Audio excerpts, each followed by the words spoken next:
우리 사회 구석구석 인권 현장을 꼼꼼히 들여다보고 인권을 바로 세우는 인권 새로 고침 화요일마다 함께합니다. 박래군 사회육재단 상임이사님 나오셨습니다. 안녕하세요. 네, 안녕하세요. 네, 자 오늘은 이주노동자 특히 그 임시보호소에서 네. 벌어지는 인권 침해 문제를 좀 다뤄보려고 합니다. 예. 사실 한동훈 법무부 장관이 미등록 이주노동자, 미등록 외국인을 40만에서 20만으로 줄이겠다고 목표를 그러니까요. 절반으로 줄여버리겠다.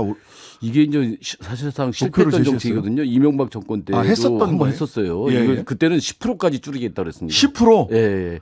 근데 씨를 말리겠다는 얘기네. 실패했거든요. 예. 이게 불법 체류 이주 노동자를 단속을 하면 이주 노동자들이 더 숨어요. 예. 그리고 그걸 한국인들이 보호합니다. 왜냐하면 노동력이거든요. 당장 공장 안 돌아가고 농사가 안 되니까. 그렇죠. 그다음에 근데 이 사람들 수산물 어민들이 출항을 못 해요. 예. 그래가지고 여기 이제 단속반이 나오면 예. 이제 거기 사용주죠. 예. 공장 사용주가 그걸 막아서고 농민들이 막아서고 이게 이 한국인하고 한국민들하고 단속 나온 이 정부 공무원들이죠. 이게 대치하는 상황들이 곳곳에서 벌어지기도 예, 하고. 법무부 산하 출입국 관리사무소라고 예. 흔히 얘기하는 이주 외국인청인가 뭐 이렇게 청으로 바뀌었어요. 그 올해 공무원들. 같은 경우 예. 2월달에 이제 여주시에서 거기 농업 노동자들 막 잡으러 오고 계속 그랬거든요. 그러니까 농민들이 데모하러 갔어요. 예, 농민들이 데모하면서 이거 최소한 저기 뭐 농번기비 때라도 단속을 좀 중단해달라. 예. 그리고 이제 이렇게 단속만 할 게 아니라 농촌 인력난을 해결할 방법을 내놔라 그러면. 그게 근본적인 거죠. 불법을 용인하자는 예. 게 아니라 예. 농촌 인력, 농업 인력 지금 90% 정도가 이주 노동자들이 농촌 노동력을 감당을 하고 있거든요. 그래서 이렇게 항의 들어가면 계속 하는 얘기는 한동훈 법무부 장관을 비롯해서 이제 계속 정부 쪽에서 하는 얘기는 불법이 아니다. 불법 체류자를 단속하는 게 왜 불법이냐. 이런 말을 계속 반복하는 거예요. 탁상물림 같은 소리입니다. 그게. 그러니까 말입니다. 아니 그러니까 불법을 용인하자는 얘기가 아니에요. 농업 인력 90%를 차지하는 이주 노동자 문제. 그럼 농업 인력 어떻게 할 건데? 네. 중소기업 공단 중소기업 가보세요. 노동자. 서울 근교에 작은 중소도시 공단 가보세요. 그래서 이런 부분에 대해서 근본적인 대책들을 만들어 주거나 이러질 않고 그러니까 예를 들어서 지금 불법 체류자라 그러면 좀 사면을 해주면 좋겠어요. 차라리 하고 합법적인 어떤 저걸 하면서 근데 이제 더 근본적인 문제가 고용허가제를 손을 뭐 봐야 물론. 되죠. 뭐 이런 부분들을 해서 근본적인 이 단속만 가지고는 좀 안 되는데 계속 단속 이지에 뭐 이런 부분들이 있습니다. 지난 3월 25일인가 그때는 이제 태국의 유명 가수가 있어요. 네, 맞아요. 태국의 예. 유명 가수와 이제 저쪽에 인터넷 연수구에 있는 어떻게 거기 클럽에 와서 공연을 했으니까 태국인들 막 저기했을 거 아닙니까? 그렇죠. 근데 그걸 그 다음날 새벽 2시에 때려잡았어요. 막그 잡아가고 그랬잖아요. 공연하는데. 그리고 이제 저쪽에 대구 달성군에서는 이제 필리핀 사람들 와서 교회 예배 보고 있는데 그 교회를 나는 배에서 또 잡아가고 종교의자의 침해다 이런 논란까지 나왔어요. 이런 무리한 적을 하면서 그때 1차 단속하면서 한 7, 8천 명을 이렇게 단속을 했대요. 그래서 네. 대부분을 추방한 것 같고 근데 지금 6월 10일부터 7월 말까지 또 2차 단속 기간이에요. 이게 또 그걸 또 반복하는 거죠. 계속적으로. 이거 왜 이렇게 대책 없이 네. 사실은 계속 반복적으로 말씀을 드리지만 불법을 용인하라는 게 아닙니다. 그렇죠. 불법을 용인하라는 게 아니고요. 농촌, 중소기업 이런데 인력난을 어떻게 해소할 건가라고 하는 종합적인 대책을 가지고 미등록 이주민이든 불법 체류자이든 단속을 해야 되는데 됐고 난 그건 모르겠고 일단 단속을 할 거야. 왜? 네. 법무부 장관이 40만을 20만으로 줄이라고 했으니까. 이렇게 합동 단속을 하거든요. 그래서 네. 경찰도 나가고 법무부도 나가고 뭐 다 이렇게 해서 합동 단속을 하니까 아주 공포스러운 분위기 속에서 이제 거기 막 이 몰아가지고 잡잖아요. 뭐 이런 적어도 상황들이 있고 거기서 그 상황에서 인권 침해나 이런 것도 굉장히 많이 일어나는데 2010년부터 지금 10명 넘는 12명인가 13명인가가 이 단속을 피하다가 또 죽기까지 했어요. 그러니까요. 이런 거를 반복하는 이게 참 문제인데 이거를 근본적으로 이제 고치려고 하지 않고 똑같은 행태를 반복하는 거예요. 네. 자, 미등록 이주민들, 미등록 외국인들을 소위 이제 체포를 하면 어떻게 되냐면 임시보호시설로 가게 네. 되잖아요. 예. 임시보호시설이 화성에 지금 있죠. 외국인 동탄. 보호소. 예, 예. 외국인 보호소.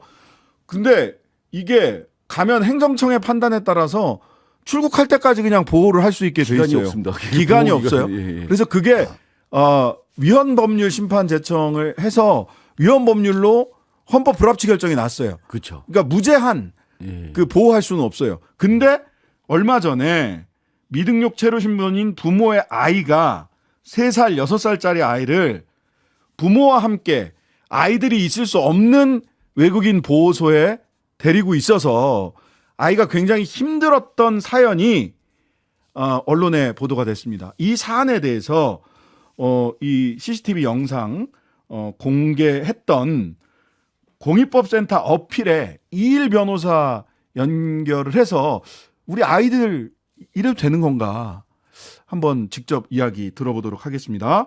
변호사님 안녕하세요. 안녕하세요. 네네. 자 먼저 그 3살 6살 아이를 한 달 가까이 이 보호시설 말이 좋아 보호시설인데 사실은 맞습니다. 네. 예 사실은 구금하고 있는 뭐 교도소나 구치소와 크게 달라 보이지 않던데요. 네. 이 CCTV 영상 보면 3살짜리 아이가 진짜 생활하기에 적합한 장소로는 보이지가 않더라고요. 실제 네. 보호시설 환경은 어떻습니까? 예, 여기 보호시설은 그냥 구금시설하고 동일하기 때문에 사실 보호시설은 출국하기 전까지 잠깐 집행을 확보하기 위한 시설이지 기숙사처럼 운영될 수도 있는 것들인데 지금 한국에 있는 보호시설들은 구금시설, 그러니까 교도소하고 똑같이 운영되고 있거든요. 교도소다 사실상. 네. 신분처럼 되어 있고 아이를 위한 특별한 배려 같은 것들이 별로 존재하지 않기 때문에 이제 뭐 법무부에서는 아이가 너무 아플 때 우리는 죽을 몇 번 준 적도 있다 뭐 이런 식의 이제 설명도 했지만 가두지 않아야 될 교도소에 어린 3살 아이를 가두었다라는 점에서 사실 개별적인 처우를 떠나 매우 심각한 환경이라고 할 수 있죠. 지금 유튜브로 사진이 구금시설 사진이 그대로 나가는데요. 좀 비교적 넓지 않은 곳에 어른들 6명이 있고 아이가 저 구석에 가장 구석에 가서 벽을 보고 앉아 있어요. 어른들은 아이들 키워본 어른들은 아이가 저렇게 구석에 가장 구석에 가서 숨어서 책장과 벽 사이에 숨어서 벽을 보고 있는 아이의 심리 상태가 어떤 건지 대략 짐작을 할 수 있습니다. 아이 키워본 맞습니다. 사람들은 아니 이렇게 해도 되는 겁니까? 애가 무슨 죄예요, 진짜로. 네. 그러니까요. 저희도 너무 안타까운 게 아이가 아무런 비책 사유가 없거든요. 그러니까 아이가 무슨 범죄를 저지른 것도 아니고 아이에게 어떤 처분을 내릴 수 있는 근거도 전혀 없는데 사실 너무 안타까운 게 법무부에서 오랫동안 부모를 잡아서 추방하려고 할 경우에 네. 그러면 아이들을 구금할 수 있는 근거가 전혀 없단 말이죠. 왜냐하면 아이들 네네. 법적인 책임이 전혀 없으니까. 그러니까 보통 원칙적인 규범은 아이가 있구나. 그러면 구금하면 안 되겠구나. 아이가 구금되면 안 되니까. 그러니까 네. 다른 방법으로 우리를 찾아서 뭔가 보증금을 받던지 다른 방법을 통해서 순경을 확보하면 되지 아이를 구금하지 않은 대체적인 방법을 찾는 게 맞는데 한국에서는 어떻게 하냐면 네. 아이가 있네. 그러면 아이가 있으니까 아이랑 같이 있을 거지. 아이랑 같은 방에 있겠다고 사인해. 이렇게 시켜서 아이를 부모의 허락을 얻어서 당신이 동의한 거다. 그러니까 아이가 구금되는 거다. 라고 책임을 넘기면서 아이를 가두는 말도 안 되는 상황이거든요. 어떤 부모가 사실 아이하고 떨어져 있겠다고 하겠습니까? 아이가 그러니까요. 당연히 그러니까 어쩔 수 없이 운요 교자 먹기로 아이랑 같이 있겠다고 한 건데 아까 말씀하신 그 장면은 아이에게 밥을 제대로 아이에게 3살짜리 아이가 매운 음식을 어떻게 먹겠어요. 그러다 보니까 아이에게 특별한 것도 제공도 되지 않고 그 안에 갇혀 있는데 잘 모르는 아저씨들하고 같이 갇혀 있고 그러니까 너무 힘들고 이러다 보니까 아빠가 주는 음식도 더 먹지 않고 구석에서 힘들다고 이제 얼굴을 닫고 숨어 있는 것이죠. 그러니까요.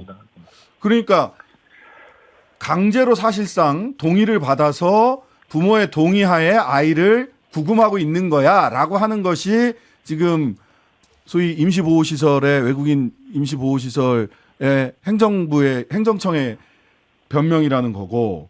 맞습니다. 근데 그렇다면 아이에게 적합한 환경 적어도 그다음에 먹을 거, 의료 이런 건 줘야 되는 거 아닌가요? 근데 보니까 애들이 먹을 수 있는 음식을 안 준다면서요. 그냥 성인용 급식만 준다면서요. 예, 그래서 너무 안타까웠던 것이 아이에 대한 특별한 배려나 감수성이 별로 없는 거예요. 그러니까 아이가 가둬지지 않아야 된다라는 생각도 별로 없었고 아이가 가둬졌으니까 이제 어떻게 해야 될 거다라는 특별히 대우를 해줘야 된다는 고려도 별로 없었기 때문에 초기에는 부모님들이 가장 안타까워했던 게 아이가 가둬지지 않아야 되고 다른 방법을 찾아달라라는 것도 요구가 받아들여지지 않았지만 아이에게 별도의 음식 같은 게 제공되지 않다 보니까 먹기가 너무 어렵단 말이죠. 그렇죠. 저희가 사실 이런 거에 대한 이제 안타까움들을 초반에 보도한 기자님들 나가게 되었는데 법무부에서 반박을 하기를 우리가 특별식도 제공한 적도 있고 그림책도 준 적이 있다. 뭐 이런 식으로 이야기를 하는 거예요. 그래서 또 아버지하고 대화를 해보니 원래부터 졌던 건 아니고 아이가 몸이 안 좋고 감기에 걸리고 당연히 그러겠죠. 그런 환경에서. 아프지. 그러니까 아플 수밖에 없다 보니까 그 당시에 이제야 그때 몇 번 죽을 준 적이 있다라고 이야기를 하는 것이고 저는 이제 죽을 주고 그림책을 줬으니 아이를 가둬도 된다라는 선고를 한다는 것 자체가 전 너무 이제 속상한 것들이고 자신의 아이를 가둘 이렇게 가둬도 된다라고 생각하면 그 누구도 어떤 부분을 공유하기 어려운 일들이라고 생각하기 때문에 이게 법법하게 계속해서 한국에서 영상이 처음으로 공개되었기 때문에 실태가 알려진 것이지 사실 수십 년 동안 계속되어 왔던 일이거든요. 반복되었던 일이죠. 예, 너무 안타깝습니다. 그리고 작년에는 또 새우꺾기 해가지고 외국인 보호소에서 새우꺾기에서 이 구금하고 있는 그런 동영상과 사진도 그대로 드러나긴 했는데 재작년에요. 예. 맞습니다. 근데 그런 분들 문제도 문제고 근데 아이들 문제는 더 세심하게 다뤄야 될 것 같은데 이렇게 네. 아이들이 구금되지 않아야죠. 뭐 아이들한테 거기서 무슨 아무리 좋은 시설과 음식을 주면 뭐 하겠습니까? 구금되지 않도록 해야 될 텐데 네. 근본적으로 어떤 방안이 필요하다고 보시는지 좀 정리를 예. 좀 해주시죠. 예. 예, 헌법 불합치 결정이 아까 말씀해 주신 것처럼 올해 초에 나왔기 때문에 이제 개정 입법을 마련을 해야 되는데요.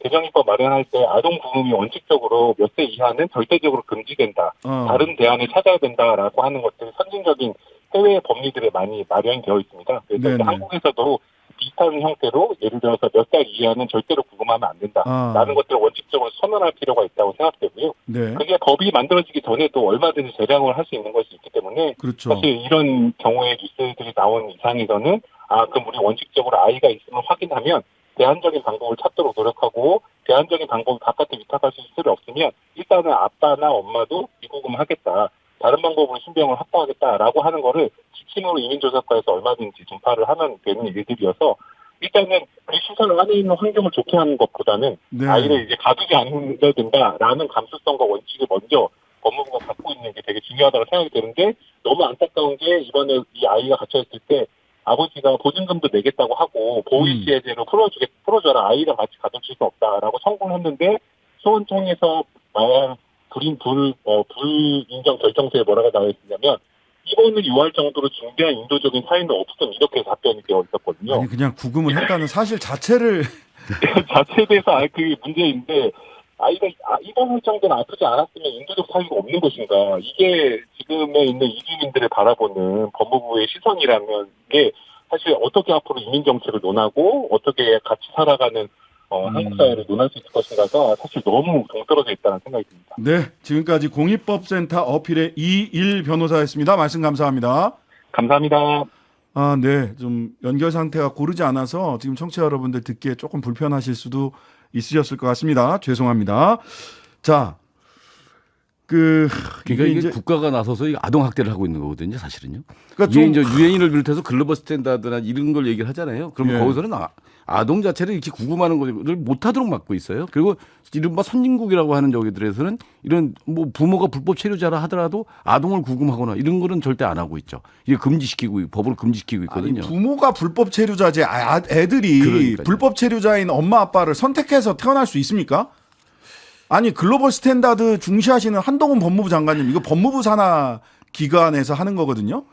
글로벌 스탠다드 그렇게 중요하다면서요. 이제 우리나라 이제 불법 체류자가 외국인 노동자가 한 200만 명 정도 된다고 그러고요. 그중에서 예. 한 40만 명이 불법 체류자라고 그럽니다. 예. 그런데 이제 거기서 이제 아이가 이제 5천에서 6천 명 정도로 추산을 하거든요. 그러니까 예. 이것도 정확한 통계가 사실 없어요. 뭐 그렇죠. 그러죠. 다 그거 법 바깥에 있으니까. 예. 그런 이제 40만 명의 불법 체류자를 단속하면서 거기에는 그러니까 저 아이들이 있을 수가 있는데 이후에도 이번에도 집중 단속도 한다 그러니까 똑같은 네. 사례가 있을 수 있는 거거든요. 좀 이런 부분에 좀 유념을 해서 이거는 국가가 이게 공권력으로 아동 학대를 하는 거다라고 하는 거에 좀 인식이 좀 있었으면 좋겠습니다. 자꾸 변명하지 말고. 예. 그러니까 뭘 이게 줬다 뭐 이렇게 하고 변명하잖아요. 그림책 줬다 이게 이거 갖고 말이 되겠습니까? 이런 거 하지 말고 그 자체가 학대인 거다 이거는. 그림책 줬다 죽 줬다. 예. 그렇잖아요. 이거 자체가 어린아이한테 얼마나 심적인 스트레스가 엄청나게 있을 겁니까? 그러니까 이게 폭력이죠 이게. 그 유튜브 보시는 분들은 아까 그 사진을 한번 보셨을 텐데 사진을 한번 더